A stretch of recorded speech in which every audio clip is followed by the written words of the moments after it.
5 নম্বর যে কাজটা ইস্তিকামাত, ঈমান আনার পরে ঈমানের উপরে অবিচল থাকা। আমরা ঈমান এনেছি কিন্তু ঈমানের পরীক্ষা যখন আসে তখন ডানে বামে চলে যাই। আমরা কোরআনুল কারীমে আসহাবুল উখদুদের ঘটনা জানি, আমরা ফেরাউনের জাদুঘরদের কথা জানি, আমরা সাহাবা ইকরামদের জীবনী, সুমাইয়া, বেলাল, ইয়াসির, আম্মারদের জীবনী আমরা জানি, খাব্বাব আর খবাইবের জীবনী জানি।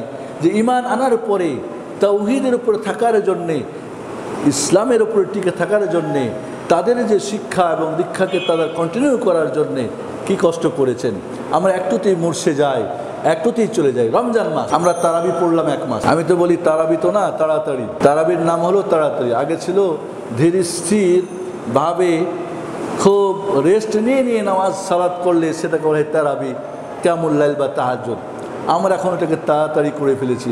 2 নম্বরে সালাতুত তারাবি 1 মাস পড়লাম, তারপরও আমি তাহাজ্জুদ পড়া শিখলাম না। এই 1 মাস ট্রেনিং তাহলে আমি কি পাইলাম? মূলত এই তারাবির সালাতটা সাধারণ মানুষ, এটা কিয়ামুল লাইল মূলত প্রথম রাত্রে পড়ে এরা রমজানের ভিতরে বা পরে কিয়ামুল লাইল তারাবির সালাত পড়ার অভ্যস্ত হবে। কিন্তু সুবহানাল্লাহ, আমাদের দেশে তো তারাবির সালাতটাকে আলাদা একটা সালাত বানাই দিয়েছি, কিয়ামুল লাইল তাহাজ্জুদ আরেকটা করেছি। তারপরে যেটা হয়েছে, শতকরা হয়তো 5 জন মানুষও এই 1 মাস তারাবি পড়ার পরে কিয়ামুল লাইল ঘুমানোর আগেই পড়ে শুই বা প্রথম রাতে শুই বা তাহাজ্জুদ পড়ার লোক তৈরি হয় না।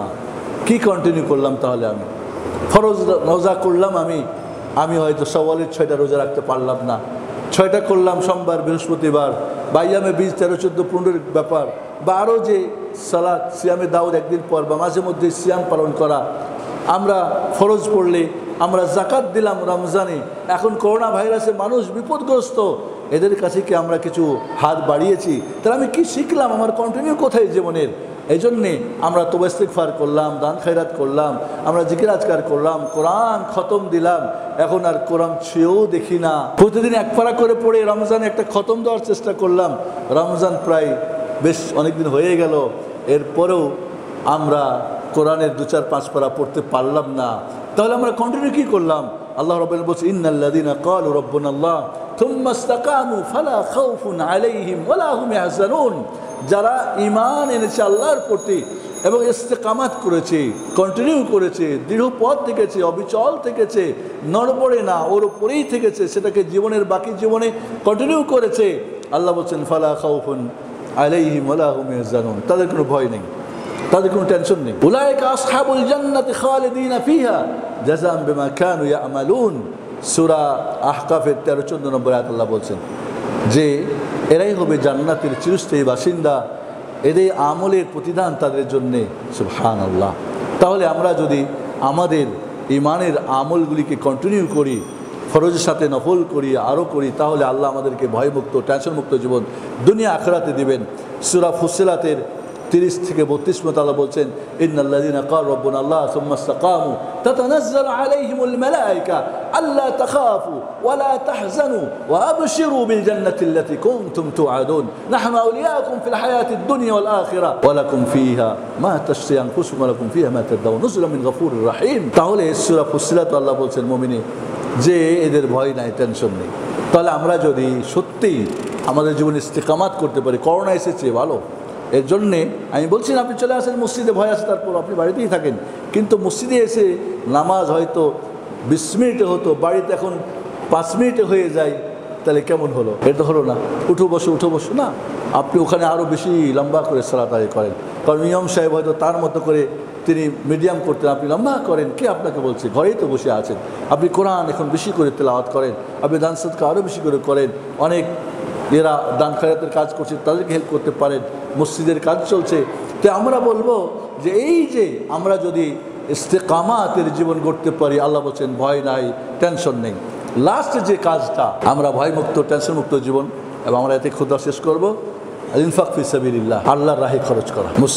মসজিদের কাজ চলতেছে, এখন করোনার জন্য ফান্ড প্রায় শেষ, কাজ বন্ধ হয়ে গেছে। মসজিদে এসেই দিতে এমন কথা না, ফোন করেও দিতে পারেন, বিকাশ করেও দিতে পারেন, ব্যাংক অ্যাকাউন্টও দিতে পারেন, দিয়ে যেতে পারেন। ইনফাক ফি সাবিলিল্লাহ। এবং এই খরচ করার পরে কোনো খোটা দেওয়া যাবে না, কোনো এহসান করা যাবে না, কাউকে কষ্ট দেওয়া যাবে না।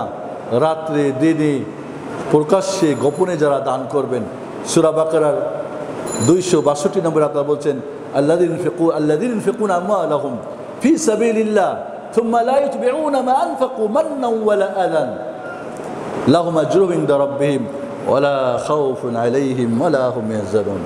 যারা আল্লাহর রাস্তায় খরচ করেন, খরচ করার পরে কোনো খোটা দেয় না, কোনো কষ্ট দেয় না, রব্বুল আলামিন বলছেন তাদের কোনো ভয় নাই, টেনশন নাই দুনিয়া আখিরাতেরা, এরা নিরাপদ জীবন যাপন করবে ইনশাআল্লাহ। সূরা বাকারার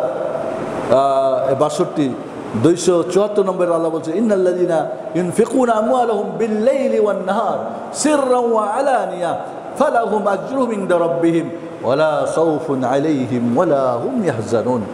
যারা দিনে রাত্রে প্রকাশ্যে গোপনে আল্লাহর রাহে খরচ করেন তাদের সব তো আল্লাহর কাছে পাবে, দুনিয়া আখিরাতে টেনশন মুক্ত ভয় মুক্ত জীবন পাবেন ইনশাআল্লাহ। আল্লাহু আকবার। আজ আমরা আমাদের দেশে খরচ যখন করি আমরা আল্লাহর রাস্তায় ইখলাসের সাথে এবং ভালো কাজে, আমরা মনে করি এতিমখানায় দিলেই হয়ে গেল না।